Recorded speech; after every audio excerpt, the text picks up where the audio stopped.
Hi எல்லோருக்கும் வணக்கம். எல்லாரும் எப்படி இருக்கீங்க? சூப்பராக இருப்பீங்கன்னு சொல்லிட்டு நம்புகிறேன். இன்றைக்கி நம்ம இந்த வீடியோவில் என்ன பார்க்க போகிறோன்னா, திருப்பரங்குன்றம் மலை மேலே இருக்கக்கூடிய ஒரு பள்ளிவாசல் பக்கத்தில் இருக்கக்கூடிய விளக்கு தூணில் தான் விளக்கேற்றுன்னு சொல்லிட்டு சில கட்சிக்காரங்க வந்து சில வேலைகளை பார்த்துக்கிட்டு இருக்காங்க. அவங்க எதுக்காக அந்த வேலையை பார்க்குறாங்கன்றது ஒரு ரீசன். அது மூலமாக முஸ்லீம்ஸ்க்கும் ஹிந்துஸ்க்கும் இடையில கலவரத்தை தூண்டணும்னு அவங்களோட நோக்கம். அதுக்கு நம்ம பதில் சொல்லணும்ல, அதுக்கு தான் இந்த வீடியோ. சரி, இந்த திருப்பரங்குன்றம் மலையை வச்சு நிறையா பிரச்சனை போயிட்டுருக்கு, ஓகேங்களா? அப்போலேருந்து இப்போ வரைக்கும் இதை வச்சு ஒரு பிரச்சனை போயிட்டு தான் இருக்குது. நான் என்ன சொல்கிறேன்னா, இப்போ திருப்பரங்குன்றம் மலை வந்து ஹிந்துக்களுக்கு சொந்தம் அப்படின்னு சொல்கிற ஒரு அமைப்பும், முஸ்லீம்ஸுக்கு தான் சொந்தம் அப்படின்னு சில பேர் சொல்லிட்டு திரிகிறாங்க. ஆனால் ஆக்சுவலாக அங்கே இருக்க மக்களுக்கு இதை பற்றி எந்த கவலையும் கிடையாது. அவங்க ஒத்துமையாக சந்தோஷமாக பள்ளிவாசலுக்கு போய்கிட்டு அங்கே வந்து நான்வெஜ் சாப்பிட்டுட்டு கீழே வந்துட்டு முருகன்கிட்ட வந்து நல்லா சாமியை கும்பிட்டுட்டு அவங்க வந்துட்டு பக்தியாக பார்த்துட்டு சந்தோஷமாக இருக்காங்க. இதில் தேவையில்லாமல் எதுக்கு இந்த மாதிரி ஒரு பிரச்சனையை கிளப்பி மக்கள் மத்தியில் வந்துட்டு ஒரு கலவரத்தை உண்டாக்கணும்? அதுவே ஃபஸ்ட்டு ஒரு தேவையில்லாத வேலை. இப்போ மலை யாருக்கு சொந்தன்றதை பேசி என்ன நடக்க போகுது? அங்கே என்ன எல்லாம் குடும்பமாக போய் குடியாக இருக்க போகிறாங்க? கிடையாது. பள்ளிவாசலில் போய் சாமியை கும்பிட்டு அவங்க வீட்டுக்கு போயிட போகிறாங்க. கோயிலில் போய் சாமியை கும்பிட்டு அவங்க வீட்டுக்கு போயிட போகிறாங்க. இதில் யாருக்கு சொந்தம் யாருக்கு எப்படின்றது ஒரு தேவையில்லாத விஷயம் தான் என்ன கேட்டால். முஸ்லீம்ஸ்க்கும் ஹிந்துஸ்க்கும் வந்துட்டு கலவரத்தை மூட்டணுன்றதானே அவங்களோட எண்ணம். நான் என்னோட சின்ன வயசுலேருந்து இப்போ வரைக்கும் எனக்கும் முஸ்லீம்ஸ்க்கான ஒரு உறவையும் எனக்கும் கிறிஸ்டியன்ஸ்க்கான உறவையும் நான் சொல்கிறேன், ஓகேங்களா? இதில் வந்துட்டு நான் வந்து ஹிந்து, நான் வந்து இந்த ஜாதி, அந்த பாயிண்ட்டுக்கே நான்லாம் வரமாட்டேன். எனக்கு அதில் விருப்பமே கிடையாது. என்னை படைச்ச ஒரு தெய்வம்னு ஒன்று இருக்குது. இந்த பிரபஞ்சத்துக்குன்னு ஒரு சக்தி இருக்குது. நம்மளை மீறி நல்லதுக்கும் கெட்டதுன்னு ஒன்று இருக்குது. அதை நான் நம்புவேன், ஓகேங்களா? அப்படி பார்க்கும்போது நான் பிறந்தது நான் பிறந்த இந்த குடும்பத்தில் வந்துட்டு ஒரு கடவுளை கும்பிடுறாங்க. அதை நான் கும்பிடுறேன், அவ்வளோதான். எனக்கு இந்த மதத்து மேலே ரொம்ப அதீத பற்று, எனக்கு ரொம்ப இந்த வெறி இப்படி தான் அப்படிலாம் கிடையாது. எனக்கு சாமியை பிடிக்கும், சாமிக்காக மாலை போடுவேன், சாமிக்காக விரதம் இருப்பேன். ஸோ சாமிக்காக ஏதோ ஒன்று பண்ணணும்னு ஒரு ஆசையில் நான் பண்ணுவேன். இது வந்து நான் வந்து வெறித்தனமாக எப்படி சொல்கிறது, சாமி எங்களது தான், சாமி வந்து இதுதான் அதுதான் அப்படி கிடையாது. எனக்கு வந்து சாமி அவ்வளோதான். நல்லது கெட்டதை சொல்கிறதுக்கு தான் சாமி. அது நமக்கு வந்து ஒரு குரு மாதிரி தான். என்னை பொறுத்தவரை எனக்கு வந்து எனக்கு முருகன்னா ரொம்ப பிடிக்கும். எனக்கு முருகன்றவர் வந்து ஒரு ஃப்ரெண்டு மாதிரி தான். ஸோ எனக்கு அவர் வந்து ஒரு என்னோட இன்ப துன்பங்களை பகிர்ந்துக்கிற ஒரு சக்தியாக நான் கடவுளை பார்ப்பேன். அது வந்து மதத்தின் அடிப்படையில் கிடையாது. எனக்கு இன்ன வரைக்கும் சொல்கிறேன், மனசார சொல்கிறேன், எனக்கு பள்ளிவாசலுக்கு போகணுன்னு ஆசை, சர்ச்சுக்கு போகணுன்னு ஆசை. ஆனால் எனக்கு ஒரு பயம், உள்ளே போனால் நீங்கள் ஹிந்துஸ் வரக்கூடாதுன்னு சொல்லிடுவாங்களோன்னு எனக்குள்ள ஒரு பயம். ஆனால் அவங்க சொல்ல மாட்டாங்க, ஆனால் எனக்கு ஒரு பயம். நான் ஒரு சங்கடமாக ஃபீல் பண்ணிவிட்டு நான் போக மாட்டேன். ஆனால் எனக்கு அங்கே போகணுன்னு ஆசை. கண்டிப்பாக எனக்கு ஒரு நாளாச்சும் போய் பள்ளிவாசல்லையோ இல்லை சர்ச்சுக்குள்ளேயோ போயிட்டு அங்கே எப்படி இருக்குது அப்படின்னு சொல்லிட்டு அங்கே போய் சாமி கும்பிட்டு வரணும்னு எனக்கு ஆசை. சரி, இப்போ நான் என்னோடய சின்ன வயசுக்கு நான் போகிறேன். எனக்கும் முஸ்லீம்ஸ்க்கும் கிறிஸ்டியன்ஸ்க்கும் எப்படி உறவுகள் இருந்துச்சு அப்படின்றத நான் உங்ககிட்ட சொல்கிறேன். சின்ன வயசாக இருக்கும்போது, சின்ன பிள்ளையாக இருக்கும்போது எங்கள் அண்ணனோட ஃப்ரெண்ட்ஸ்லாம் வருவாங்க. அதில் ஒரு அண்ணன் ஆசிக்குன்னு இருப்பாங்க. அந்த அண்ணன் வரும்போதெல்லாம் எனக்கு சாக்லேட் வாங்கிட்டுருவாங்க. அம்மான்னு எங்கள் அம்மா அந்த அண்ணன் சொல்லும்போது அவ்வளோ உணர்வோடு இருக்கும் அந்த இது. எனக்கு வந்து அதனாலே அந்த அண்ணனோட ரொம்ப பிடிக்கும். எங்கள் அண்ணனோட ஃப்ரெண்ட்ஸ் எல்லாருமே எனக்கு ரொம்ப பிடிக்கும். அப்போ நான் சின்ன பிள்ளையாக இருக்கும்போது ஆசிக்கண்ணே தியாகனே 2 பேருமே எனக்காக சாக்லேட் வாங்கிட்டு வருவாங்க. ஸோ சாக்லேட் வாங்கி கொடுக்குறதா அந்த அண்ணன் ரொம்ப பிடிக்கும். வளர்ந்ததுக்கப்புறம் அந்த அண்ணனை பற்றி நிறையா அந்த அண்ணன் ரொம்ப அன்பாக இருக்கிறத பார்த்து எனக்கு அந்த அண்ணன் ரொம்ப பிடிக்கும். ரம்ஜான் டைமில் பள்ளிவாசலில் வந்து நோம்பு கஞ்சி கொடுப்பாங்கல்ல, அது வந்து எங்கள் அம்மாவுக்கு ரொம்ப பிடிக்கும். ஆனால் எனக்கு அந்த டேஸ்ட்டு பிடிக்காது. ஆனால் எங்கள் அம்மாவுக்கு ரொம்ப பிடிக்கும். அதனால் என்ன சொல்லுவாங்க, தூக்குவாளி எடுத்துகிட்டு அந்த பிள்ளைங்களாம் போகுது, அவங்களோட போய் நீ போய் பள்ளிவாசலில் வாங்கிட்டு வான்னு சொல்லிட்டு எங்கள் அம்மா அனுப்பிவிடுவாங்க. நானும் போவேன். போயிட்டு அங்கே போய் நம்ம நோம்பு கஞ்சி வாங்க போனோன்னா, நீங்கள் எந்த மதம்ப்பா, நீங்கள் ஹிந்துவா, உங்களுக்கு நான் தரமாட்டேன் அப்படின்னு அங்கே இருக்கவர் சொல்ல மாட்டார். நான் நெத்தி நிறைய பட்டையை போட்டுட்டு போய் தூக்குவாளியை தூக்கிட்டு அங்கே போய் நின்னாலும் தொப்பி வச்சுருக்க பாய் எனக்கு தூக்குவாளி நட்ஸ் தான் கொடுப்பாரு. அப்படித்தான் நாங்கள்லாம் இருக்கோம் தமிழ்நாட்டில், ஓகேவா? நாங்கள் நோம்பு கஞ்சி வாங்கிட்டு எங்கள் அம்மா வந்துட்டு வீட்டில் நல்லா நோம்பு கஞ்சி சாப்பிடுவாங்க. அவங்களுக்கு ரொம்ப பிடிக்கும். அதே மாதிரி பக்கத்தில் இப்போ நான் வாங்க போக சங்கடப்பட்டுட்டு நான் போகலைன்னா பக்கத்தில் இருக்க முஸ்லீம்ஸ்லாம் வந்துட்டு இந்தாங்க மாமி நோம்பு கஞ்சி வேணுமா அப்படின்னு சொல்லிட்டு கொடுப்பாங்க. தீபாவளிக்கு வந்து நாங்கள் பலகாரம் சுடுறோன்னா நாங்கள் அவங்களுக்கு கொடுப்போம். இதுதான் நாங்கள் பண்ணிகிட்டு இருக்கோம். இதில் நீங்கள் வந்துட்டு ஏன் இந்த தேவையில்லாத வேலையை பார்க்குறீங்க? இது உங்களோட வேலை இங்கே எடுபடாது. அடுத்து பார்த்தீங்க அப்படின்னா, எனக்கு ஃப்ரெண்ட்ஸில் பாதிக்கு பாதி முஸ்லீம் ஃப்ரெண்ட்ஸ் தாங்க. கிறிஸ்டியன்ஸ் கிளாஸில் ரொம்ப கம்மியாக தான் இருப்பாங்க. அதில் எல்லாருமே நம்ம ஃப்ரெண்ட்ஸ் தான். எனக்கு ஸ்கூலில் வந்துட்டு ஃபஸ்ட்டு வந்து ஃப்ரெண்டானது ஜெசிமா யாஸ்மின் அப்படின்னு ஒரு ஃப்ரெண்டு. ஸோ அந்த மாதிரி அப்புறம் முகமது ஆசிக், இந்த மாதிரி சின்ன 5th ஸ்டாண்டர்டுக்குள்ளே நான் சொல்கிறேன். ஸோ இந்த மாதிரி நிறைய பேர் எனக்கு ஃப்ரெண்ட்ஸு முஸ்லீம்ஸில். அப்போது ஜெசிமா யாஸ்மின் வந்து எங்கள் வீட்டு பக்கம் தான். அதே மாதிரி பக்கத்தில் இன்னொரு ஃப்ரெண்டு வந்துட்டு சரோஜினி, அது வந்து கிறிஸ்டியன், ஓகேங்களா? நாங்கள் எல்லோரும் எப்பயுமே ஒன்றா தான் விளாடுவோம். எல்லோரும் ஜெஸ்மா வீட்டில் சாப்பிடுவோம், சரோஜினி வீட்டில் சாப்பிடுவோம், பிரசன்னா வீட்டில் சாப்பிடுவோம். எல்லார் வீட்லேயும் எல்லாம் சாப்பிட்டுட்டு எங்களுக்குள்ளே எதுவுமே தெரியாது. நாங்கள் வந்து வேறு மதம் இது அதெல்லாம் எங்களுக்குள்ள ஒன்றுமே கிடையாது. அவங்க வீட்டிலே இங்கே யாரையும் அப்படி நடத்தவே மாட்டாங்க. இப்படி தான் இருப்போமா, சரி ஓகே, இது முடிஞ்சு. அடுத்து ஸ்கூலுக்கு போனோன்னா ஒரு 8th ஸ்டாண்டர்ட் படிக்கும்போது எனக்கு நிறையா ஃப்ரெண்ட்ஸு, ஓகேங்களா.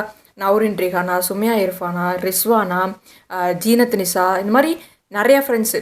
அப்போது கிறிஸ்டியன்ஸ் ரொம்ப கம்மி. என் கிளாஸில் வந்து கிறிஸ்டியன் பொண்ணுங்களே இல்லை, மோஸ்ட்லி இல்லை, ஓகேங்களா. ஏன்னா நான் படித்தது வந்து 8th ஸ்டாண்டர்ட் படிக்கும்போது நான் வந்து கவர்மெண்ட் ஸ்கூலில் படித்தேன். அதனால் எனக்கு பெருசாக கிறிஸ்டியன் ஃப்ரெண்ட்ஸ் கிடையாது. அப்போது வந்து பார்த்திங்க அப்படின்னா என் ஃப்ரெண்ட்ஸ் முஸ்லீம் ஃப்ரெண்ட்ஸ்லாம் வந்துட்டு முஸ்லீம் மதத்தில் இருக்கக்கூடிய நல்ல ஒழுக்கங்கள் இதுதான், இதெல்லாம் பண்ணணும், இதெல்லாம் பண்ணலைன்னா அல்லாஹ் வந்து இந்த மாதிரிலாம் தண்டனை கொடுப்பாரு அப்படின்னு சொல்லிட்டு நிறையா உட்காந்து சொல்லுவாங்க எங்ககிட்ட கதை. எனக்கு அதை கேட்கும் போதெல்லாம் அவ்வளோ இன்ட்ரெஸ்டிங்காக இருக்கும், எனக்கு ரொம்ப பிடிக்கும். அதனாலேயே ஃப்ரெண்டோட ஃப்ரீ டைம்லலாம் உட்காந்துட்டு ஐயோ அந்த கதை சொல்லு நான் ஒரு இன்னும் சூப்பராக இருந்துச்சு, நான் ஒரு இன்னும் சொல்லு, அப்புறம் என்ன ஆகும், இப்படி என்ன ஆகும், இது பண்ணலாம் என்ன ஆகும், அப்போ டிவி பார்க்குறதெல்லாம் முஸ்லீம்ஸில் தப்பா அப்படின்னு ஒன்று ஒன்றா உட்காந்து நான் என் ஃப்ரெண்ட்ஸ்கிட்ட கேட்டுட்ருப்பேன். ஸோ அதெல்லாம் ரொம்ப இன்ட்ரெஸ்டிங்காக இருக்கும். இது முஸ்லீம் கதை நம்ம எதுக்கு அப்படின்ற மாதிரி நாங்கள் என்றைக்குமே ஃபீல் பண்ணது கிடையாது. முஸ்லீம்ஸில் வந்துட்டு ஃபோன் பார்க்குறது தப்பு, 5 நேரம் தொழுகணும் அப்படின்றது நிறைய விஷயங்கள் இருக்குது பார்த்தீங்களா. அதெல்லாம் பண்ணலாம், அதுக்கு இந்த மாதிரிலாம் தண்டனை வரும், அதுக்குன்னு நிறையா படங்கள்லாம் எடுத்திருக்காங்க. அந்த படத்தோட ஸ்டோரிஸ்லாம் உட்காந்து சொல்லுவோம், அதெல்லாம் ஜாலியாக இருக்கும். அதே மாதிரி கோவிலுக்கு போகணும், கோவிலில் இந்த மாதிரி இன்சிடென்ட்ஸ் நடந்துச்சு அப்படின்னு ஹிந்துஸில் எனக்கு நடந்த ஸ்பிரிச்சுவலான விஷயங்கள்லாம் என் ஃப்ரெண்ட்ஸ்கிட்ட சொல்லும்போது அவங்க அதை கேஷுவலாக தான் கேட்பாங்க. எங்களுக்குள்ளே என்றைக்குமே எந்த வேறுபாடுமே இருந்தது கிடையாது. பார்க்குறதுக்கு வேணால் நான் பொட்டு வச்சு அந்த மாதிரி இருந்திருப்பேன், அவங்க வந்துட்டு பொட்டு வைக்காமல் இருந்திருப்பாங்க. மற்றபடி எங்களுக்குள்ளே யார்கிட்டையுமே எந்த வேறுபாடுமே இருக்காது. எங்கள் மனசுலையும் சரி, எங்களோட சிந்தனையிலையும் சரி, எங்களுக்குள்ளே அந்த வேறுபாடுன்றதே இருக்காது. எனக்கு வந்து நோம்பு கஞ்சி பிடிக்காது, நான் சொல்லிட்டேன்னா. ஃப்ரெண்ட்ஸில் எல்லார் முஸ்லீம் ஃப்ரெண்ட்ஸுக்குமே வந்துட்டு பஞ்சாமிர்தம் பிடிக்கும். நான் ஒரு தடவை 9th ஸ்டாண்டர்ட் படிக்கும்போது பழனிக்கு போயிருந்தேன். அப்போ அங்கேருந்து பஞ்சாமிர்தம் வாங்கிட்டு வந்தேன். 2 டப்பா வாங்கிட்டு வந்தேன், 2 டப்பாவும் காலி. எல்லாமே சாப்பிட்டது எல்லாமே என்னோட முஸ்லீம் ஃப்ரெண்ட்ஸ் தான். பள்ளிவாசலில் கொடுக்குற நோம்பு கஞ்சியை நம்ம ஏன் குடிக்கணும்னு சொல்லிட்டு நாங்களும் நினச்சது கிடையாது. பழனியில் வாங்கிட்டு அந்த பஞ்சாமிரத்தை நம்ம ஏன் சாப்பிடணும்னு சொல்லிட்டு என் ஃப்ரெண்ட்ஸும் நினச்சது கிடையாது. இவ்வளோ தான் நாங்கள். எங்களுக்கு மதத்தை பற்றி ஒரு மரியாதை இருக்குது. என் ஃப்ரெண்டோட மதத்தை நான் மதிக்கிறேன், என் மதத்தை என் ஃப்ரெண்டு மதிக்குது. நான் கோவிலுக்கு போயிட்டு வந்து விபூதி கொடுத்தாலும் நெத்தியில் வச்சுக்கிறது அவங்களுக்கு அவங்களோட மதத்தின்படி அது தவறாக இருந்தாலும் எங்கள் மனசுக்காக அவங்க கழுத்தில் வச்சுப்பாங்க. அதுதான் எங்கள் ஃப்ரெண்ட்ஷிப், அதுதான் எங்களோட உறவு. நாங்கள் அப்படி தான் இருக்கோம். ஹிந்துஸும் முஸ்லீம்ஸோ கிறிஸ்டியன்ஸோ நாங்கள் அப்படி தான் இருக்கோம். என் கிறிஸ்டியன் ஃப்ரெண்டோ முஸ்லீம் ஃப்ரெண்டோ நான் வந்து ஒரு சந்தனமோ விபூதியோ நான் கொடுத்தேன்னா அதை நெத்தியில் வச்சுக்காமல் கழுத்தில் வச்சுப்பாங்க. எங்கள் மனசுக்காக எங்களோட மதத்தை அவங்க மதிக்கிறாங்க. அவங்க அந்த கழுத்தில் வச்சுக்கிறது மூலமாக அது எங்களுக்கான எங்கள் மதத்து மேலே அவங்க வச்சுருக்கக்கூடிய மரியாதையை காட்டுது. சந்தனத்தையும் குங்குமத்தையும் சேர்த்துக்கிட்டே வாங்கி கழுத்தில் வச்சுக்கிட்டே என் ஃப்ரெண்டு குங்குமத்தை இல்லைப்பா எனக்கு இது வைக்கக்கூடாது எங்கள் மதத்தில் அப்படின்னு சொன்னால் ஓகே ஓகே ஒன்றும் பிரச்சனை இல்லை, நீ இதை பண்ணதே எங்களுக்கு பெரிய விஷயம், இது உங்கள் மதத்தில் இருக்குது, அதை நான் மதிக்கிறேன், என் மதத்தை மதித்து நீ இதை வச்சுக்கிட்ட, உன் மதத்தில் சொல்லியிருக்காங்க அப்படின்றப்போ அதை நான் வச்சுக்கோன்னு சொல்லிட்டு உன்னை கட்டாயப்படுத்தாமல் இருக்கிறது நான் உன் மதத்துக்கு கொடுக்குற மரியாதை அப்படின்னு சொல்லிட்டு நாங்கள் அதை தவிர்த்துறோம். இப்படி தான் முஸ்லீம்ஸை நாங்கள் மதிக்கிறோம், ஹிந்துஸை முஸ்லீம்ஸ் மதிக்கிறாங்க, முஸ்லீம்ஸை கிறிஸ்டின்ஸ் மதிக்கிறாங்க, கிறிஸ்டின்ஸை ஹிந்துஸ் மதிக்கிறாங்க, ஹிந்துஸையும் எல்லோரும் மதிக்கிறோம், எல்லோரும் எங்களை மதிக்கிறாங்க. இப்படித்தான் நாங்கள் வாழ்ந்துட்டுருக்கோம். இதுதான் நல்லதும் கூட. ஃப்ரெண்ட்ஸுன்னு பார்த்தா இன்ன வரைக்குமே என் ஃப்ரெண்ட்ஸு பெஸ்ட் ஃப்ரெண்ட்ஸுன்னு எடுத்துக்கிட்டோன்னா எல்லோரும் இன்ன வரைக்கும் அப்படியே தான் இருக்காங்க. என் ஃப்ரெண்ட்ஸோட லிஸ்ட்டெல்லாம் சொல்லணும்னா முஸ்லீம் ஃப்ரெண்ட்ஸே அவ்வளோ லிஸ்ட்டு போகும். அதே மாதிரி கிறிஸ்டியன் ஃப்ரெண்ட்ஸும் நான் காலேஜ் போனதுக்கப்புறம் எனக்கு ஆட் ஆகிட்டாங்க நிறையா. அப்புறம் ஹிந்துஸில் சொல்லவே வேணாம், ஆல்ரெடி இருப்பாங்க நிறையா பேர். ஸோ இப்படித்தாங்க நாங்கள் வந்து முஸ்லீம்ஸ் கிறிஸ்டியன்ஸ் ஹிந்துஸ்ன்னு சொல்லிட்டு வேறுபாடு இல்லாமல் வாழ்ந்துட்டுருக்கோம்.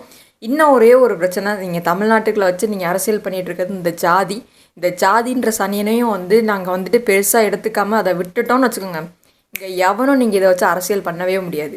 என்னைய பெற்ற தாயை நான் எப்படி அம்மான்னு கூப்பிட்றேனோ அதே மாதிரி தான் என்னோடய முஸ்லீம் ஃப்ரெண்டோட அம்மாவையும் என் கிறிஸ்டியன் ஃப்ரெண்டோட அம்மாவையும் நான் அம்மான்னு தான் கூப்பிடுவேன். அவங்களே எங்களை வந்து பிள்ளையாக தான் பார்த்துருக்காங்க.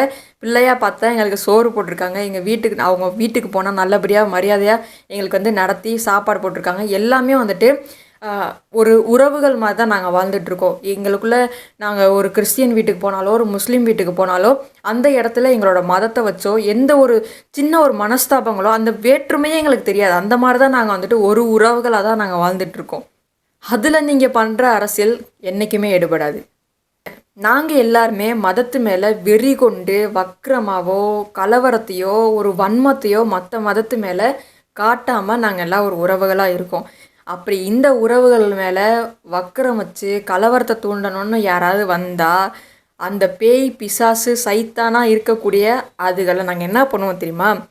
ஒன்றும் பண்ண மாட்டோம். நாங்கள் 3 பேர் ஒன்றா சேர்ந்துப்போம். என்ன பண்ணுவோன்னா, பள்ளிவாசலுக்கு போயிட்டு, பாய் ஒரு பிசாசு வந்திருக்கு, இது நம்மளுக்கு வந்துட்டு கெட்டது, இதை நம்ம என்ன பண்ணுறதுன்னு சொல்லிட்டு அவர்கிட்ட மந்திரிச்சு ஒரு பச்சை கையில் வாங்கிட்டு வந்துடும். கையோடு அவரையும் கூப்பிட்டு வந்துடும். அதே மாதிரி இங்கே சர்ச்சுக்கு போவோம்.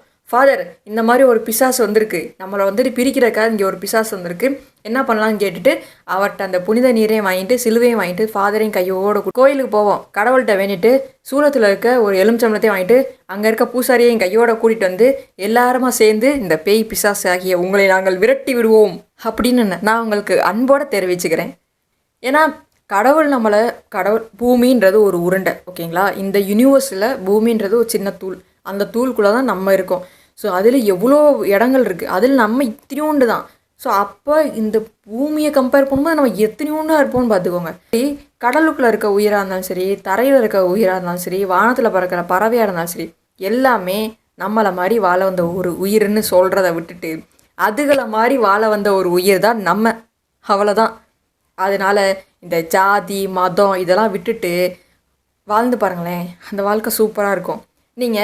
நம்ம வந்துட்டு இப்போ பார்த்தீங்கன்னா கோவிலுக்குள்ளே இருக்க வரைக்கும் தான் நமக்கு ஹிந்துன்னு ஒரு ஃபீல்டு இருக்கும். பள்ளிவாசலுக்குள்ளே போகும்போது நம்மளுக்கு ஒரு முஸ்லீம்ன்ற ஃபீல் வரும்.